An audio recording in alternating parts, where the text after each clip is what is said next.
સાથે હિરલ મહેતા જામનગરના જામજોધપુર તાલુકાના સોગઠી ડેમમાં ગાબડું પડતા મોડી રાત્રે અધિકારીઓમાં દોડધામ મચી ગઈ હતી।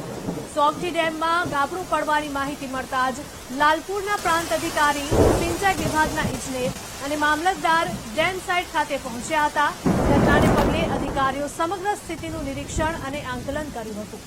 આ સાથે જ જો ડેમમાં પાણીનું વહેણ વધે તો જાનમાલનું નુકસાન અટકવાની તૈયારીઓ કરવામાં આવી છે। ડેમમાં ગાબડું વધવાની સ્થિતિમાં લોકોનું સ્થળાંતર અને ઓછામાં ઓછું નુકસાન થાય તે માટે અધિકારીઓની ટીમને સ્ટેન્ડ બાય રાખવામાં આવી છે। ડેમની તમામ સ્થિતિ અંગે જામજોધપુર ડિઝાસ્ટર કંટ્રોલ રૂમ ખાતે પડે પડની માહિતી લેવામાં આવી રહી છે। ઓનલાઈન પર સંવાદદાતા હિરેન જોડાયા છે। હિરેન, જણાવશો કે જામજોધપુર તાલુકાના સોગઠી ડેમમાં ગાબડું પડ્યું છે, હાલ કેવી પરિસ્થિતિ જોવા મળી રહી છે? શું કામગીરી કરવામાં આવી રહી છે તંત્ર દ્વારા?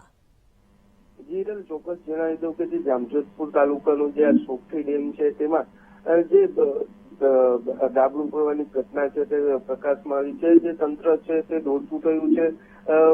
રાત્રિના જીટીડીઓ, મામલતદાર સહિતના અધિકારીઓ ડેમ ખાતે પહોંચ્યા હતા અને જે નીચાણવાળા વિસ્તારો છે તે લોકોને એલર્ટ કર્યા હતા। તેમજ સતત નીચાણવાળા વિસ્તારોમાં સૂચના આપવામાં આવી રહી છે અને આ ગાબડું કઈ રીતના પૂરાય તેને લઈને જે એન્જિનિયરો સાથે પણ વાતચીત કરવામાં આવી રહી છે। જી હિરલ, આભાર।